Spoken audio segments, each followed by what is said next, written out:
সকালে যেন আমার একটা যুদ্ধ শুরু হয়। ছেলেকে রেডি করিয়ে দিলাম, তবুও বারবার ও ঘুমিয়ে পড়ছিল। কারণ রাত্রে দেরি করে ঘুমিয়েছিল, তাই ঘুমটা ভালোভাবে হয়নি।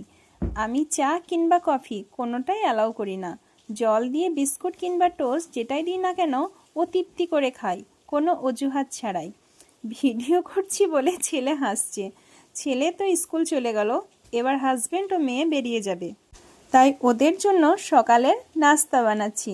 যেহেতু আমার হাজব্যান্ড ডায়াবেটিস আছে, তাই হাজব্যান্ডের জন্য ডায়াবেটিস আটার সঙ্গে সামান্য পিঙ্ক সল্ট মিশিয়ে আটার ডো বানিয়ে নিলাম।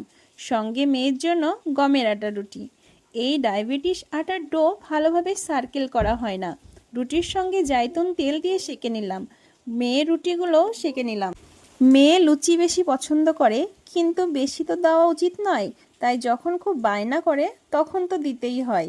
ছোলার ডাল, আলু, লবণ ও হলুদ দিয়ে সেদ্ধ করে একটি ফোড়ন দিয়ে তৈরি করে নিলাম ছোলার ডালের তরকারি। মেয়ের টিফিন তো রেডি।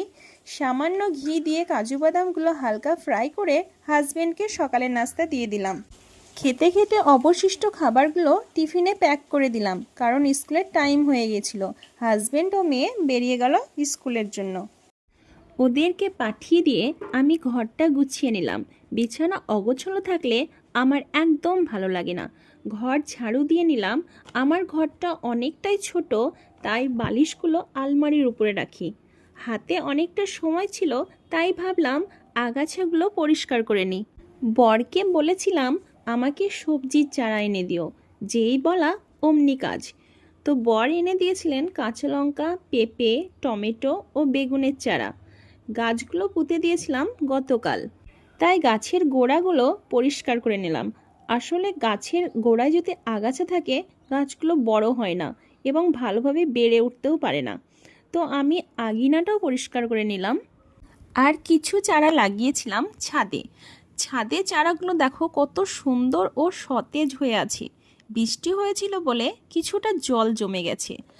তো বর নিয়ে চলে এলো সবজি। কথায় আছে, সংসার সুখী হয় রমণীর গুণে। কথাটা কিছুটা হলেও কিন্তু সত্যি। তার সঙ্গে হাজবেন্ডের সাপোর্ট ও অর্থ দুটোই প্রয়োজন। যেহেতু আমরা মধ্যবিত্ত ফ্যামিলি থেকে বিলং করি, তাই আমাদের কোনো কিছু নষ্ট হলে আমাদের খুব কষ্ট হয়। কাঁচা লঙ্কার ব্যাপারে আমার শর্ট ভিডিও দেওয়া আছে। সবজিগুলো ক্যারি ব্যাগে রাখলে খুব তাড়াতাড়ি নষ্ট হয়ে যায়, কিন্তু এইভাবে যদি কন্টেনারের মধ্যে রাখা হয় তাহলে দেখবে অনেক দিন ভালো থাকবে। তো রান্নার কাজ শুরু করে দিলাম। প্রথমে কেটে নিয়েছিলাম উচ্ছেগুলো কেটে নেওয়ার পর চাপিয়ে দিলাম গ্যাসে আমি ফুলকপি ও আলুর ঝোল। আমরা সবাই মিলে একসঙ্গে প্রায় 23 বছর ছিলাম, আর আমার হয়েছিল 10 বছর থাকা। এখন আমরা সবাই আলাদা।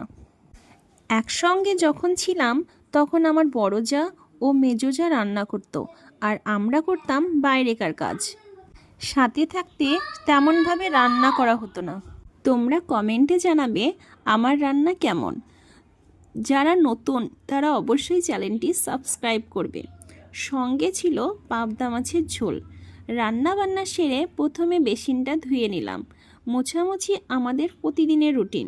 শুধু আমি বলে না, আমার প্রত্যেকটা যা ভীষণ পরিষ্কার।